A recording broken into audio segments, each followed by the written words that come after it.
तो सरकार, हमारे आयोग के अध्यक्ष, हमारे शहर के एसएसपी, वो सब लोग अपनी मनमानी कर रहे हैं और युवाओं को कम आंक रहे हैं। जिस दिन युवाओं ने अगर नेपाल जैसी हालत कर दी ना और उत्तराखंड में मौसम खराब रहा तो इन्हें लेने के लिए तो हेलीकॉप्टर भी नहीं आएंगे सर।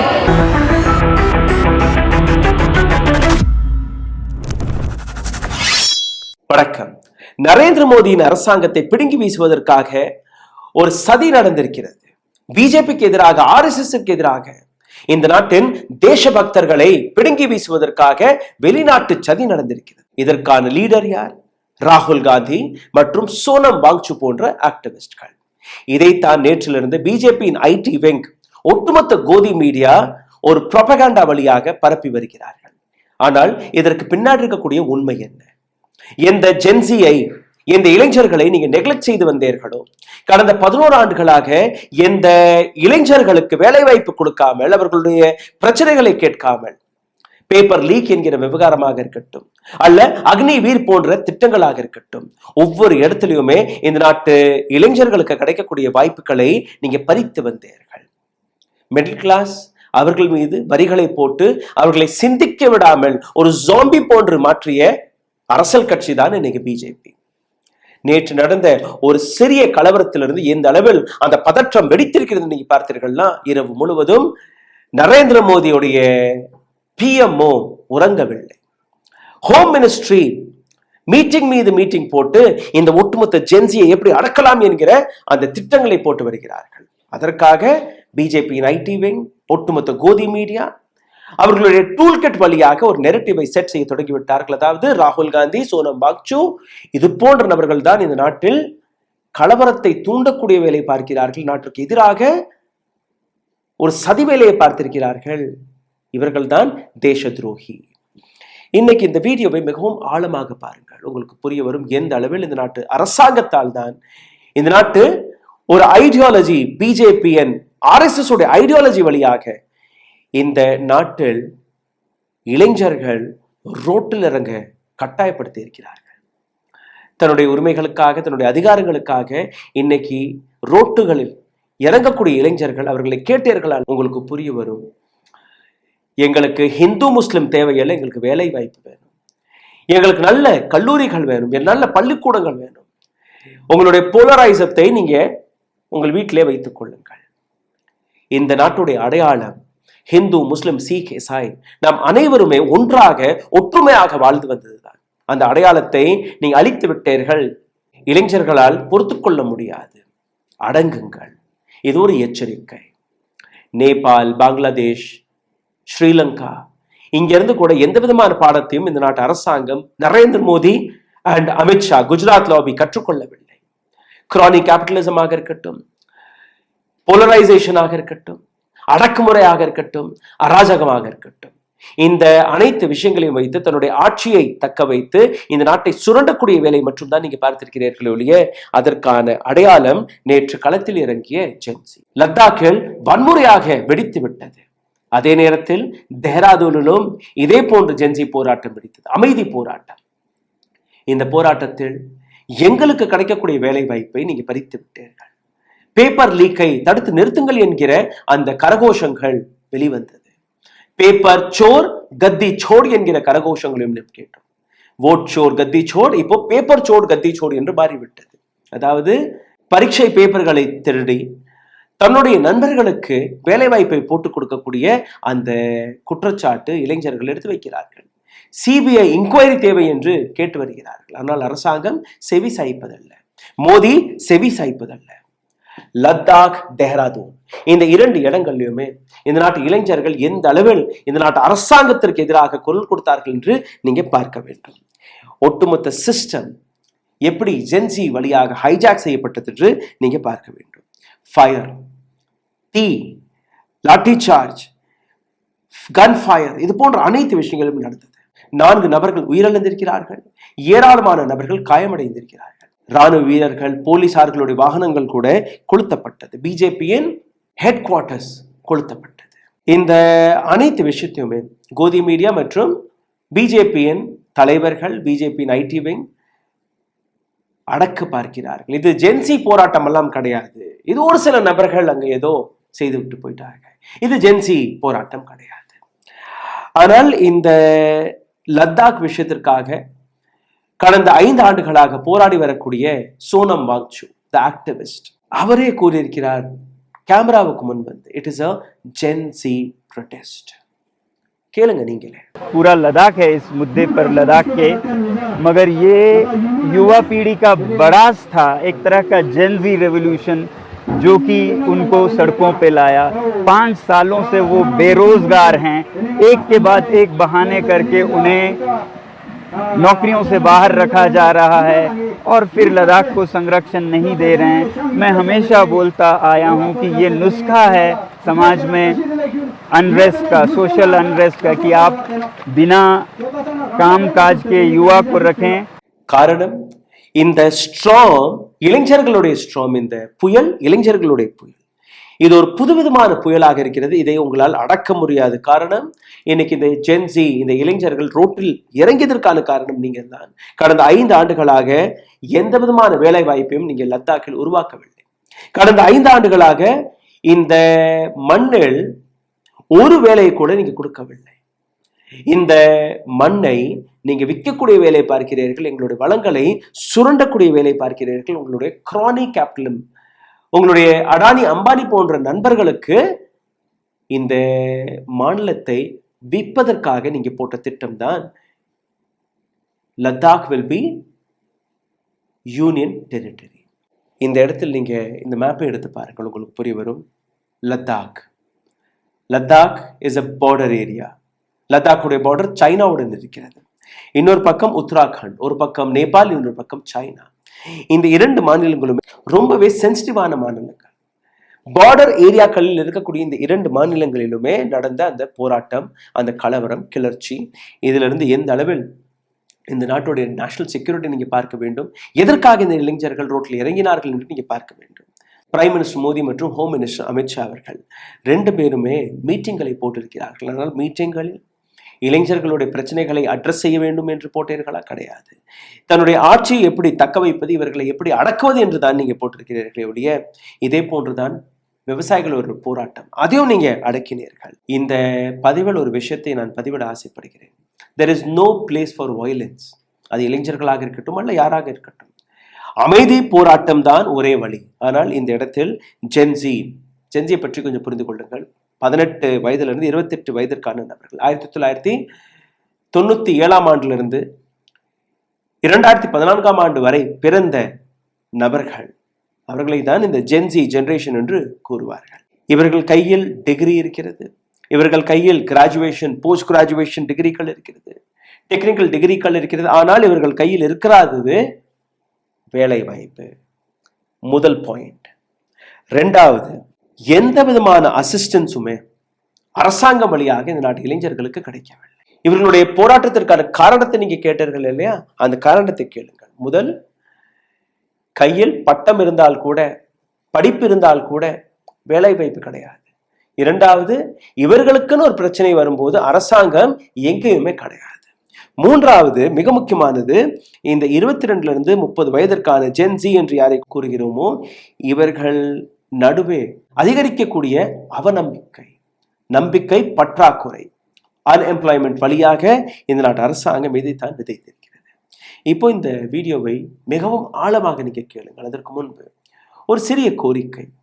எங்களுடைய சேனலை கடந்த 1 வாரமாக முடக்கக்கூடிய வேலையை பார்த்து விட்டார்கள். எங்களுடைய வீடியோக்கள் 3000 10,000க்குள்ளேயே முடக்கப்படுகிறது. இதிலிருந்து மீட்டெடுப்பதற்காக உங்களோட உதவி தேவைப்படுகிறது. தயவு செய்து இந்த வீடியோவை பார்த்து கொண்டிருக்கும் போதே லைக் பட்டனை தட்டி விடுங்கள். கீழே கமெண்ட் பாக்ஸ் இருக்கும், அங்கே உங்களுடைய கருத்துக்களை பகிர்ந்து விடுங்கள். ஜஸ்ட் ஒரு hi, hello, whatever is possible.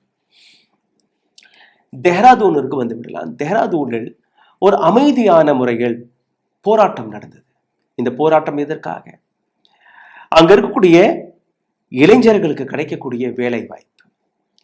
அந்த பரீட்சை எழுத போகும்போது அங்க பேப்பர் லீக் நடந்து விடுகிறது. அதாவது பரீட்சை வருவதற்கு முன்பே அந்த பரீட்சை பேப்பரை லீக் செய்து விடுவார்கள். இது ஒரு இடத்தில் நடக்கவில்லை, ஒரு முறை நடக்கவில்லை. ஒவ்வொரு வருடமும் ஒவ்வொரு பேப்பர் லீக் நடந்து கொண்டே இருக்கிறது. இந்த முறை இளைஞர்கள் பொறுத்து கொள்ளவில்லை. இந்த முறை இளைஞர்கள் களத்தில் இறங்கி, ரோட்டில் இறங்கி இந்த நாட்டு அரசாங்கத்திற்கு எதிராக, நரேந்திர மோடிக்கு எதிராக எடுத்த அந்த கோஷங்களை நீங்க கேட்டீர்கள். பேப்பர் சோர், கத்தி சோர், பேப்பரை திருடிய நபரே வெளியேறு. இந்த நபர்கள், இந்த இளைஞர்கள் கேட்பது என்ன? யார் இந்த பேப்பர் லீக்கை செய்கிறார்களோ அவர்கள் மீது வழக்குகளை போடுங்கள், ஒரு ஆழமான ஆய்வை நடத்துங்கள், அந்த நபர்களை சிறையில் அடையுங்கள். இது போன்ற பேப்பர் லீக் நடக்காதபடி அதற்கான இன்வெஸ்டிகேஷன் நடக்கணும். சிபிஐயிடம் இந்த இன்வெஸ்டிகேஷனை ஒப்படையுங்கள். என்ன நடந்தது? எதுவுமே கிடையாது. அதனால்தான் இந்த இளைஞர்களை நீங்க ரோட்டில் பார்க்கிறீர்கள். நேற்றும் நடந்தார்கள், இன்னைக்கும் அமைதி போராட்டம் தெஹ்ராதூனில் நடந்து கொண்டிருக்கிறது. லத்தாக் கடந்த 5 ஆண்டுகளாக தன்னுடைய உரிமைக்காக, தன்னுடைய அதிகாரங்களுக்காக அமைதியான முறையில் போராடி வருகிறார்கள். எங்களுடைய மாநிலத்திற்கு முழு மாநில அந்தஸ்து கிடைக்க வேண்டும் என்று, திடீர் என்று எந்த விதமான கேள்வி கேட்பாடும் இல்லாமல் ஆர்டிகல் 370 என்கிற பெயர்ல லத்தாக்கை கூட நீங்க அவர்களுடைய ஸ்டேட்ஹுட்டை பறிக்கக்கூடிய வேலையை பார்த்திருக்கிறீர்கள். அவர்களுடைய கோரிக்கைகள் என்ன? எங்களுக்கு எங்களுடைய ஸ்டேட்ஹுட் திரும்பி கிடைக்க வேண்டும். 4 மாதங்களுக்கு முன்பு அமித்ஷா அவர்கள் லத்தாக்கை சார்ந்த ப்ரொடெஸ்ட் செய்யக்கூடிய இந்த நபர்களை போய் சந்தித்திருக்கிறார். அடுத்த மாதமே நான் இதற்கான வேலையை பார்க்கிறேன், ஸ்டேட்ஹுட்டை எப்படி ரெஸ்டோர் செய்ய முடியும் என்கிற அந்த வேலை பார்ப்போம் என்று. இன்னைக்கு 4 மாதங்கள் ஆகிவிட்டது. எந்த விதமான பேச்சுவார்த்தையும் அங்கு நடக்கவில்லை. கடந்த 5 ஆண்டுகளாக ஒரு கெசட் ஆபீசருடைய வேலை கூட அங்க கிடைக்கவில்லை. ஒரு வேலை வெளிவந்தா அந்த வேலைக்காக 47,000 நபர்கள் அப்ளிகேஷன் எழுதுகிறார்கள். அந்த அளவில் அங்க பிரச்சனை. எந்த பிரைவேட் கம்பெனியும் அங்க கிடையாது. அப்ப அவர்கள் எங்க போவார்கள்? பட்டம் இருக்கு, படிப்பு இருக்கு, ஆனா வேலை கிடையாது. இப்ப இதே பிரச்சனை தானே தேஹ்ராதூனில் நடக்கக்கூடிய அந்த அமைதி போராட்டம், இதே போன்ற போராட்டத்தை தானே லத்தாக்கில் இருக்கக்கூடிய இளைஞர்களும் நடத்தி வந்தார்கள் கடந்த 5 ஆண்டுகளாக. உண்ணாவிரதம், 5 முறை உண்ணாவிரதம். லத்தாக்கில் இருந்து நடைப்பயணமாக அமைதியான முறையில் நீங்க டெல்லிக்கு வந்தார்கள். என்ன செய்தீர்கள்? அவர்களை திருப்பி அனுப்பிவிட்டீர்கள். அப்போ எத்தனை நாட்கள் தான் ஒரு குறிப்பிட்ட வர்க்கம் அமைதியாக இருக்கும்? அந்த குறிப்பிட்ட வர்க்கம் தான் ஜென்சி. இந்த ஜென்சி இன்னும் ஆழமாக புரிந்து கொண்டீர்கள்னா 1997 to 2012, 2014 வரை பிறந்த குழந்தைகள், அவர்களை தான் ஜென்சி என்று கூறுவார்கள். இவர்களுடைய இன்னைக்கு இருக்கக்கூடிய பாப்புலேஷன் 20 கோடி. இன்டர்நெட்லேயே அனைத்துமே தெரிஞ்சு கொள்ளக்கூடிய ஒரு செட் ஆஃப் இளைஞர்கள். பத்திரிகையை படிக்க மாட்டார்கள், நியூஸ் பேப்பர் படிக்க மாட்டார்கள், கோதி மீடியாவை பார்க்க மாட்டார்கள். இவர்களுக்கு வரக்கூடிய அனைத்து இன்ஃபர்மேஷனுமே மொபைல் போன் வழியாக, இன்டர்நெட் வழியாக மட்டும்தான். அப்போ இவர்கள் ஒரு சிறிய பிரச்சனை இருந்தால் கூட அதே சோசியல் மீடியா வழியாக இணையக்கூடிய சக்தி வாய்ந்தவர்கள். ஒரு இடத்துல கூச்சல் போட்டால் போதும் ஒட்டுமொத்த ஜென்சி, ஒட்டுமொத்த நபர்களே எப்படி தேனி ஓடும் இல்லையா, அதே போன்று இவர்கள் வருவார்கள். இவர்களுக்கு ஹிந்து முஸ்லிம் என்றால் புரியாது. இவர்களுக்கு தேவைப்படுவது வேலை வாய்ப்பு, இவர்களுடைய எதிர்காலம், கையில் பணம் வேணும், நல்ல வாழ்க்கை வேணும். தட்டி கேட்கக்கூடிய ஸ்தானத்தில் இன்னைக்கு ஜென்சி ஒட்டுமொத்த சதனேஷாவில் வந்து விட்டார்கள். இந்தியா மற்றும் அல்ல, நேபாளில், பங்களாதேஷ்ல, ஸ்ரீலங்கால, இந்தோனேஷியால, அங்கேயும் இப்படித்தானே. அங்கேயும் அரசாங்கத்துக்கு எதிராக, அரசியல்வாதிகளுக்கு எதிராக தானே அந்த போராட்டம். தவறான அரசாங்கத்துக்கு எதிராக. They want a good governance. They don't want a corrupt governance. இந்த வயலன்ஸ் எப்படி வெடித்தது என்று இன்னைக்கு பார்த்தீர்கள்னா, கடந்த 15 நாட்களாக உண்ணாவிரதத்தில் இருந்த ஒரு சில நபர்கள் திடீர் என்று முடியாமல் செய்கிறது. வெறும் தண்ணீர் மற்றும் உப்பை மற்றும் ஒரு நேரம், அதுவும் தண்ணி குடிப்பாக, கொஞ்சம் உப்பு சாப்பிடுவாங்க, அவ்வளவுதான். இதை வைத்தே 15 நாட்கள் வரை இவர்கள் போராடி இருக்கிறார்கள். கடைசியில் அதிலிருந்த 2 முதியோர்கள் சீரியஸாக அட்மிட் செய்யப்பட்ட அந்த விஷயம் சோஷியல் மீடியா வழியாக வெளிவந்தது. அதற்கு பின்புதான் இந்த கலவரம். இந்த கலவரத்திற்கான காரணம் ராகுல் காந்தியோ சோனம் வாங்சுவோ கிடையாது. இந்த கலவரத்திற்கான காரணம் இந்த நாட்டு அரசாங்கம், ஸ்பெஷலி நரேந்திர மோடி. அதற்கான விளக்கத்தையும் நான் உங்களுக்கு எடுத்து காட்டுகிறேன். கடந்த 6 வருடங்களாக ஒரு கெசட் ஆபீசருடைய வேலை வாய்ப்பு நீங்க கொடுக்கவில்லை. ஒரு வேளைக்கு 47,000 நபர்கள் அப்ளிகேஷன் செய்கிறார்கள் என்றால் ஒரு ரொம்பவே சீரியஸான விஷயம். ஏன் இதெல்லாம் அரசாங்கம் பார்க்கவில்லை? ஒருவேளை ஒரே ஒரு வேலைக்கான அட்வர்டைஸ்மெண்ட்டை போட்டோம், 47,000 அப்ளிகேஷன், அப்போ இத்தனை நபர்கள் வேலை இல்லாமல் இருக்கிறார்களா என்கிற அந்த அலாரம் உங்களுக்கு அடிக்கவில்லை? ஜென்சி என்கிற விஷயத்தை வைத்து நீங்க பொய் பிரச்சாரங்களை செய்து வருகிறீர்கள். இது முதல் போராட்டம் கிடையாது. எமர்ஜென்சி காலமாக இருக்கட்டும், 1974 நடந்த பீகார் மூவ்மெண்ட் ஆக இருக்கட்டும், அல்ல அதற்கு முன்னாடி தமிழ்நாட்டில் நடந்த மொழி போராக இருக்கட்டும், இது போன்ற ஏராளமான போராட்டங்களை இளைஞர்கள் தான் கையில் எடுத்து நடத்தினார்கள். நிர்பயாவாக இருக்கட்டும், India against corruption, Anna Hazare movement ஆக இருக்கட்டும், அனைத்துமே இளைஞர்கள் வழியாக தான். இளைஞர்கள் ரோட்டில் இறங்கிய உடனேயே அரசாங்கம் இறங்க வேண்டிய அந்த கட்டாயம் ஏற்படுகிறது. India is Indira, Indira is India என்கிற ஒரு காலகட்டம் இருந்தது.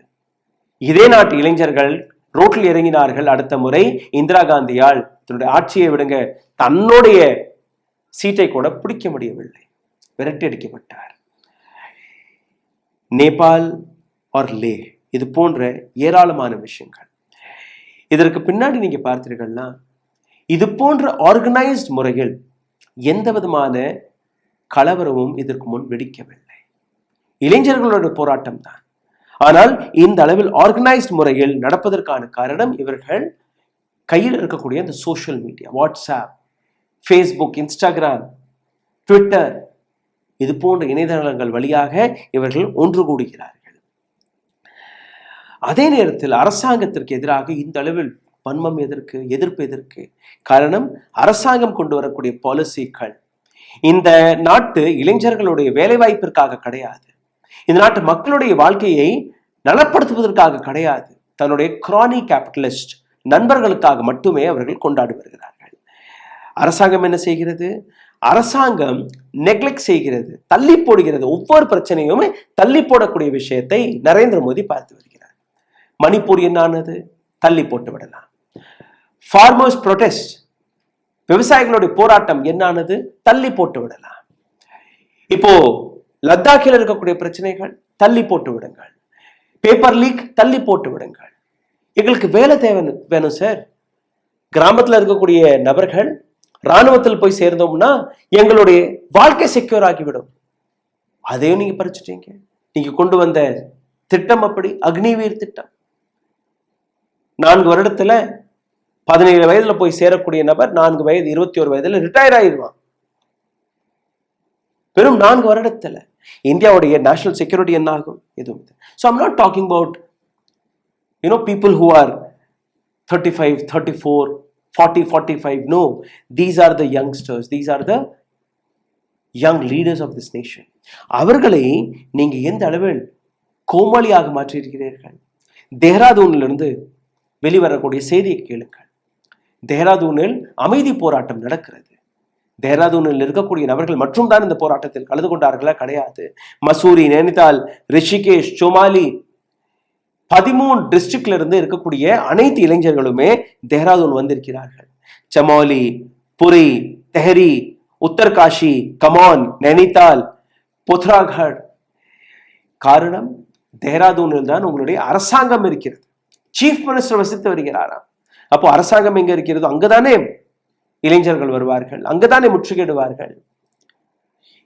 இவர்களை அடக்குவதற்காக அங்க இருக்கக்கூடிய சீஃப் மினிஸ்டர் செய்த அந்த கேவலமான விஷயத்தை பார்த்து விடுங்கள். லாரி லாரியாக குண்டர்களை இறக்கி இருக்கிறார் இளைஞர்களை தாக்குவதற்காக. அதாவது இந்த நாட்டு அரசாங்கம் செய்த தவறுகளுடைய கவுண்ட் செய்து பாருங்கள். எந்த அளவில் இளைஞர்கள் அமைதியான முறையில் போராடுகிறார்கள். அவர்களுடைய சீஃப் மினிஸ்டர் லாரி லாரியாக குண்டர்களை இறக்கி அவர்களை தாக்கக்கூடிய அந்த சதியை செய்திருக்கிறார். Dhami is a extremely weak chief minister. மாஃபியாக்களை கொண்டு வந்து இந்த நாட்டு இளைஞர்களை அடக்குவதாக அந்த கனவை மட்டும் காண்டு விடாதீர்கள். இளைஞர்கள் நினைத்தால் உங்களுடைய அரசாங்கம் 24 மணி நேரம் கூட தாக்கு பிடிக்க முடியாது. ஆனால் இவர்கள் அதை நெக்லெக்ட் செய்யக்கூடிய வேலையை பார்க்கிறார்கள். சீட்டிங் மாஃபியாவுக்கு எதிராக இந்த போராட்டம், அங்களுடைய இளைஞர்கள் கஷ்டப்பட்டு civil services, Uttarakhand civil services, patwari, teachers போன்ற பரீட்சைகளை எழுத போகும்போது ஏற்கனவே அந்த பேப்பர் லீக் ஆகிவிடுகிறது. இந்த இடங்கள் நீங்க பார்த்தீர்கள்னா, அதாவது ஒரு சில நபர்களுக்கு வேலை கிடைக்கிறது. அந்த வேலை யாருக்கு போறதுன்னா RSSல இருக்கக்கூடிய நபர்களுக்கு போகிறது. 25 வருடங்களாக டீச்சர்ஸாக வேலை பார்க்கக்கூடிய நபர்கள், அடுத்து பிரின்சிபல் ப்ரமோஷன் கிடைக்க வேண்டிய நபர்கள், அவர்களுக்கு மேல பிரைவேட் டீச்சர்ஸ்களை கொண்டு வந்து சேர்க்கிறீர்கள். இந்த பிரைவேட் டீச்சர்ஸ்கள் யார்? இதே RSS சார்ந்த நபர்கள். இதை எதிர்த்து தான் இந்த இளைஞர்கள் களத்தில் இறங்குகிறார்கள். அக்னிவீரை பற்றியும் நான் உங்களுக்கு எடுத்து காட்டினேன். அதாவது இந்த நாட்டு இளைஞர்களுக்கு கிடைக்கக்கூடிய அந்த வேலை வாய்ப்பை கொஞ்சம் கொஞ்சமாக குறைத்து இந்த நாட்டில் வேலை வாய்ப்பை இல்லாதபடி ஒரு அரசாங்கம் நடக்க தொடங்கிவிட்டது என்றால் அந்த அரசாங்கத்துக்கு எதிராக ஏன் ஜென்சி இளைஞர்கள் குதிக்க மாட்டார்கள், இறங்க மாட்டார்கள்? இந்த தீ, லத்தாக்கிலிருந்து பத்தி எறியக்கூடிய தீ, அதை அமர்த்த முடியும், ஆனால் அது புகைந்து கொண்டே இருக்கும். இன்னைக்கு மிரட்டி விடுவீர்கள், ஆனால் அவர்களை அடக்க முடியாது. இதை நீங்க மனதில் வைத்துக் கொள்ளுங்கள். இதே கேள்வியை மோகன் பாகவத்திடம் கேட்டால், லத்தாக்ல எந்த கலவரம் நடக்கிறதோ அதை பற்றி உங்களுடைய கருத்து என்ன சார்? தேராதூனில் எதற்காக இளைஞர்கள் களத்தில் இறங்கி இருக்கிறார்கள் அதை பற்றி கேட்டால் பதில் கிடைக்குமா? நரேந்திர மோடி எதற்காக பதில் கொடுக்கவில்லை? எதற்காக ஒரே ஒரு போஸ்டருக்காக 47,000 நபர்கள் களத்தில் இறங்குகிறார்கள், அந்த பரீட்சை எழுதுகிறார்கள்? சோனம் வாங்சூ லத்தாக் டு டெல்லி நடந்த பின்பு கூட நீங்க எந்த விதமான பதிலும் கொடுக்கவில்லை. இதே லத்தாக்ல இருக்கக்கூடிய எம்எல்ஏக்கள், தெஹ்ராதூன்ல இருக்கக்கூடிய எம்எல்ஏக்கள், பிஜேபி எம்எல்ஏக்கள், எம்பிக்கள் அரசாங்கத்துடன் நிற்கிறார்களா? ஒரு எம்எல்ஏ எடுத்து காட்டுங்கள். லத்தாக்ல இருந்து பிஜேபி தானே அங்க சாசனத்தில் இருக்கிறது, உத்தராகண்ட்ல பிஜேபி தானே இருக்கிறது. அப்போ இந்த நாட்டு அரசாங்கம் எந்த விதத்தில் இந்த நாட்டு இளைஞர்களை ஏமாற்றக்கூடிய வேலையை பார்த்திருக்கிறது, அதற்கான விளைவை தான் நீங்க இப்போ பார்த்து வருகிறீர்கள். இதற்கான காரணம் ராகுல் காந்தியும் கிடையாது, இதற்கான காரணம் சோனம் வாங்சூவும் கிடையாது. இந்த நாட்டு அரசாங்கம், மோடி அரசாங்கம், குஜராத் லாபியுடைய அந்த அராஜகத்திற்கு எதிராக தான் இந்த போராட்டம் வெடித்துள்ளது. உங்களுடைய கருத்து எதுவாக இருந்தாலும் இந்த வீடியோ பார்த்ததற்கு பின்பு கீழே எழுதிவிடுங்கள். எங்கள் சேனலை சப்போர்ட் செய்ய நினைக்கக்கூடிய நபர்கள் லைக் பட்டனை தட்டிவிடுங்கள், ஷேர் பட்டனை தட்டிவிடுங்கள். இதை தாண்டி எங்களை சப்போர்ட் செய்ய நினைக்கக்கூடிய நபர்கள் கீழே எழுதியிருக்கக்கூடிய UPI ID வழியாக உங்களுடைய ஆதரவுகளை தெரிவிக்கலாம். நன்றி, வணக்கம். ஊடகம் கார்ப்பரேட் அரசியல்வாதிகளின் கைப்பாவையாக, அடிமைகளாக இருந்தது போதும். இனி சாட்டை எடுத்து சுழற்றும் நேரம் வந்துவிட்டது. ஊடகம் பொதுமக்களாகிய உங்களுக்காக, உங்களாலேயே இயக்கப்பட வேண்டும்.